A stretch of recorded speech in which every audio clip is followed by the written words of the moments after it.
Angels visited Abram and Sarah in Hebron to inform them of the impending birth of Isaac.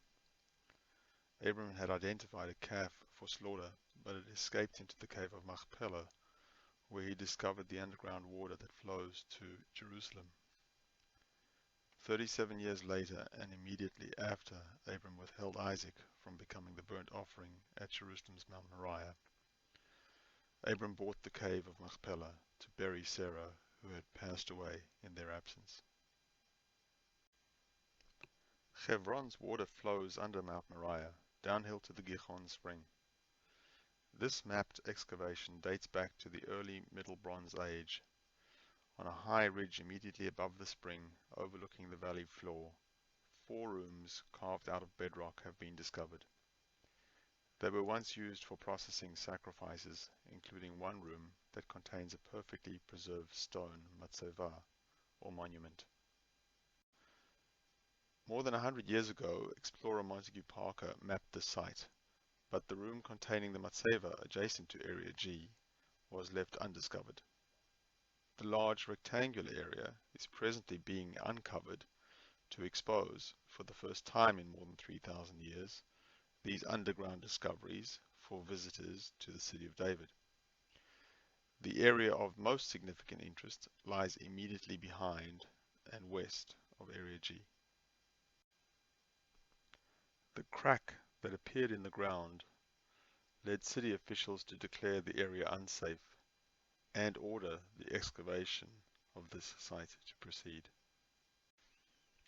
A few weeks later, the excavation was making great progress.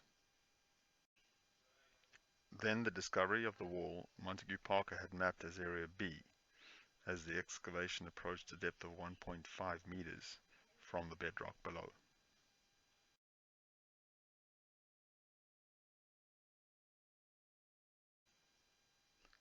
Grooves in the bedrock may once have assisted in the dissection of small slaughtered animals in preparation for their being offered, but an altar is yet to be discovered. This maps the distinct features of 4 primary rooms, including the matzeva or monument adjacent to Parker's Area G. The table of the missing altar may be in the area of interest behind Area G. Its frame may have been filled with boulders on each important occasion to establish a ramp to the altar. The altar may have been repeatedly used over thousands of years. Included in these rooms is an oil and grain press, always associated with Jewish offerings. The area of interest is presently blocked behind an ancient wall built along the dotted lines of the current excavation boundary. The patriarch Jacob assumed his name Israel at a matzeva he erected in Luz, which he renamed Beit El. According to tradition, he took 12 stones from the adjacent ramp of the altar, which he placed around the place he slept. That night he dreamed of a ladder of angels moving between heaven and earth, and the 12 stones converged. If this is the matzeva of Jacob, its location at this site will redefine Jewish history as it relates to Jerusalem's third and final temple.